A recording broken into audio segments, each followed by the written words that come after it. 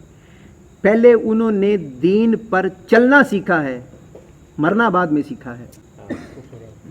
پہلے انہوں نے دین پر چلنا سیکھا، چلتے رہے، اتنا چلے کہ موت سامنے دیکھ کر بھی دین کے رستے سے ہٹے نہیں ہیں۔ کیا کہتے ہیں؟ تو ہم موت کا ذکر تو کرتے ہیں کہ امام حسین نے راہ راست پر، صراط مستقیم پر موت حاصل کر لی ہے، تو پہلے یہ دیکھنا چاہیے کہ انہوں نے صراط مستقیم پر زندگی بھی گزاری ہے۔ تو اللہ رب العزت ہمیں رسول اکرم صلی اللہ تعالی وسلم کی سیرت کو اور امام حسن اور امام حسین رضی اللہ تعالیٰ عنہم کے کردار کو اپنے کردار میں ڈالنے کی توفیق عطا فرمائے۔ وآخر دعواہم ان الحمد للہ۔ جزاک اللہ خیر۔